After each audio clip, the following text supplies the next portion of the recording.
Hello আমার ভালোবাসার বন্ধুরা, কেমন আছো সবাই? আশা করি সবাই ভালো আছো। তোমাদের জন্য আরও একটা নতুন ভিডিও নিয়ে আসলাম। আজ তোমাদের শোনাবো বয়ফ্রেন্ড আমাদের দুই বোনকে একসাথে নিয়ে কিভাবে খেলা করেছিল সেই মজার ঘটনা। বন্ধুরা, ঘটনাটি শুরু করার আগে ছোট্ট একটি অনুরোধ, ভিডিওটি শুরু থেকে শেষ পর্যন্ত দেখুন। আশা করি অনেক মজা পাবেন। আর আমাকে ভালোবেসে থাকলে এখনই আমার চ্যানেলটি সাবস্ক্রাইব করে পাশে থাকা বেল বাটনটি বাজিয়ে দিয়ে আমার সাথেই থাকুন। বন্ধুরা, আমার নাম সুস্মিতা, বয়স ২৬ বছর। আমি দেখতে একদম ফিট। আমার ডাবের সাইজ ৩৬ আর কোমরের সাইজ ৩৪। আমার ডাবগুলো ৩৬ সাইজের কারণে সবার নজর আমার ওপর থাকে। যে যেখানেই আমাকে দেখতে পায় না কেন, তার চোখ আমার দিকে এক নজরে তাকিয়ে থাকে। আর আমিও বিষয়টি খুব এনজয় করি। আমরা দুই বোন। আমার ছোট বোন লাবণী, ও আমার থেকে ২ বছরের ছোট। ওর ফিগারটা আমারই মতো, ৩৪ সাইজের ডাব আর ৩২ সাইজের কোমর। আমাদের দুই বোনের গায়ের রং একদম দুধে আলতা। আমার ফিগার এত সুন্দর হওয়া সত্ত্বেও আমার কোনো বয়ফ্রেন্ড ছিল না, কারণ কোনো ছেলে আমার মন মতো হতে পারতো না। আমি নিজেকে বেশি স্মার্ট ভাবতাম, তাই কোনো ছেলেকেই আমার পছন্দ হতো না। আর এদিকে আমার ছোট বোন প্রায় ৪ বছর ধরে রিলেশন করছিল। ছেলেটাকে আমি এখনো পর্যন্ত একদিনও সামনাসামনি দেখিনি। কয়েক সপ্তাহ আগে লাবণীর ফোন চুরি হয়ে যাওয়ায় ওর প্রায় যোগাযোগ বিচ্ছিন্ন হয়ে পড়ে সবার কাছ থেকে। হয়তোবা এই জন্যই ওর বয়ফ্রেন্ড ওর খোঁজ না পেয়ে আমাদের বাড়িতে চলে আসে। আমি প্রথমবার ছেলেটাকে সামনাসামনি দেখেই আমার ওকে পছন্দ হয়ে যায়।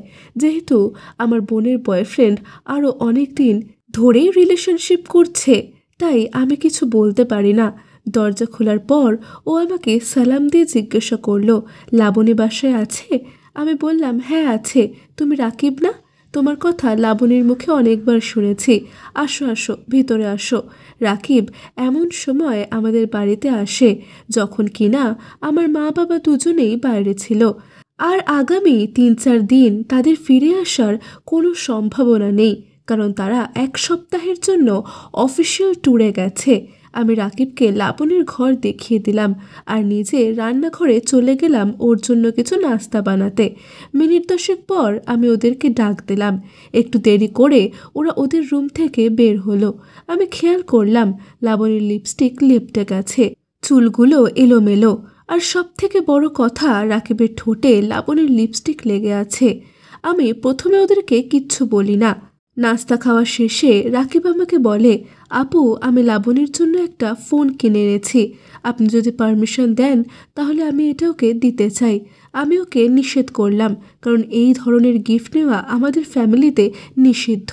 তারপর রাকিব অনেকবার জোরাজুরি করতে থাকলে শেষমেশ আমি রাজি হলাম আর বললাম, রাকিব ঠিক আছে, তুমি এটা ওকে দিয়ে দাও। এরপর রাকিব কিছুক্ষণ কথাবার্তা বলে আমাকে সালাম দিয়ে উঠে গেল। আমি তখন রাকিবকে জিজ্ঞাসা করলাম, সবই তো বুঝলাম রাকিব, কিন্তু তুমি ভেতরে লাবণীর সাথে কি করছিলে? আমি কিন্তু সবই দেখেছি। আমি আন্দাজে ঢিল মারলাম।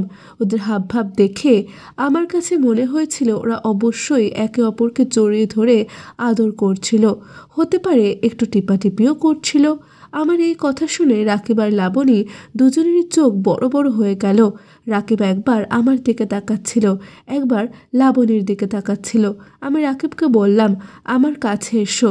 আমার কাছে আসতেই আমি ওর কলার ধরে ধমক দিয়ে বললাম, শোনো রাকিব, তোমার জন্য যদি আমার বোনের ইজ্জত নষ্ট হয় তাহলে কিন্তু আমি তোকে ছেড়ে দেব না। আমি কি জিনিস তা তুমি এখনো জানো না। লাবণী এসে রাকিবকে আমার হাত থেকে ছাড়ানোর চেষ্টা করলো। আমি লাবণীকে ধাক্কা দিলাম আর সোফাতে গিয়ে বসে পড়ল। রাকিব আমার পা ধরে মাফ চাইতে লাগলো। আমি বললাম, একটা শর্তে, আমি তোমাকে মাফ করতে পারি। তোমরা ভেতরে ঠিক কি করছো আমি তো সব দেখেছি। তারপরও তুমি আমাকে এখন নিজের মুখে সব কিছু বলবে। লজ্জায় রাকিবের মুখ লাল হয়ে গেল। লাবণী আমার দিকে তাকিয়ে বকাবকি করছিল। আমি লাবণীকে বললাম, তোকে কি কেউ লাগাচ্ছে যে তুই বকাবকি করছিস? নিজের মুখ বন্ধ কর। লাবণী আমার কথা শুনে চুপ করে বসে থাকলো। রাকিব আমাকে এবার বলতে শুরু করলো।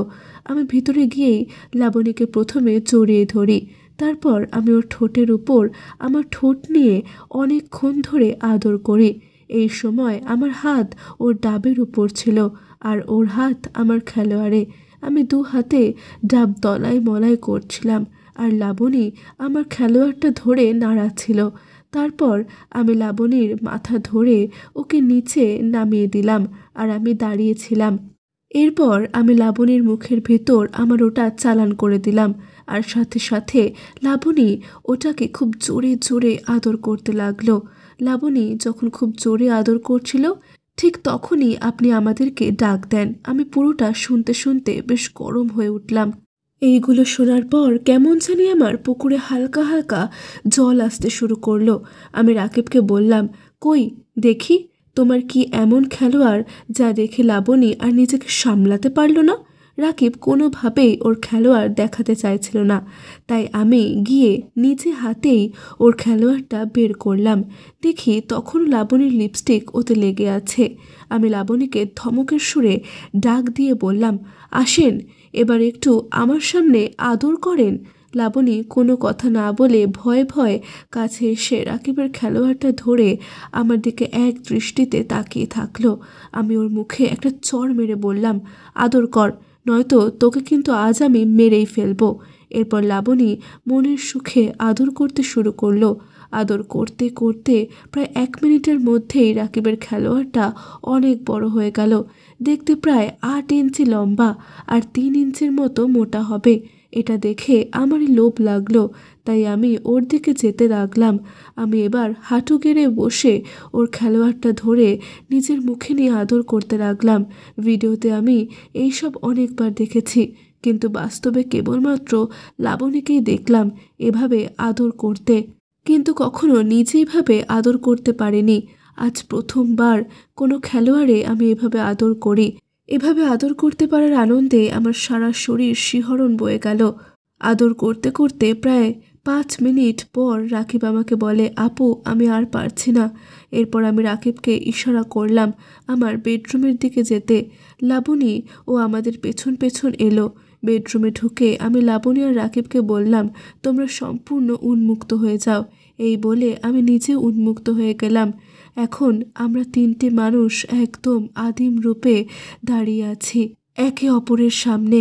আমি রাকিবকে বললাম, এখন আমাকে কোনো প্রকার ভয় না পেয়ে লাবণীর মতো করে আদর করো, তবে সাবধান, আমি কিন্তু এখনো পর্যন্ত নতুন। এবার খাটে উঠে এসে আমাকে জড়িয়ে ধরে আদর দিতে লাগলো। এদিকে লাবণী দূরে দাঁড়িয়ে সব কিছু দেখতে থাকলো। আমি যেন সুখে পাগল হয়ে যাচ্ছিলাম। একটু পর ও আমার মাঠে হাত দিয়ে দেখলো বৃষ্টি নেমে একদম ভিজে একাকার হয়ে গেছে। তাই ও আর দেরি না করে ওর খেলোয়াড়টা আমার মাঠে নামিয়ে জোরে জোরে খেলতে লাগলো। একটু পর রাকিব এত জোরে জোরে খেলতে লাগলো যে একবারে পুরো খেলোয়াড়টা আমার মাঠের ভিতর চলে গেল। এরপর রাকিব কোনো দয়া মায়া না করে এভাবে আমার মাঠে খেলতে লাগলো। প্রায় 20 মিনিট খেলা করার পর অবশেষে রাকিব শান্ত হলো। সেই দিন সারা রাত রাকিব আবার মাঠে মন ভরে খেলা করেছিল। বন্ধুরা, আজ এ পর্যন্তই। এরকম সুন্দর সুন্দর সব ঘটনা শুনতে আর ভিডিও পেতে এখনই আমার চ্যানেলটি সাবস্ক্রাইব করে দাও। আর আমাকে ভালোবেসে থাকলে এখনই ভিডিওটিতে একটা লাইক ও শেয়ার দিয়ে দাও। আর হ্যাঁ, তোমার মনটা যদি ভালো থাকে তাহলে অবশ্যই কমেন্ট করে জানাও। বন্ধুরা, আগামী পর্বে কেমন গল্প শুনতে চাও সেটা জানাতে ভুলে যেও না কিন্তু। এতক্ষণ আমার সাথে থাকার জন্য তোমাদের অসংখ্য ধন্যবাদ। সবাই ভালো থাকো, সুস্থ থাকো।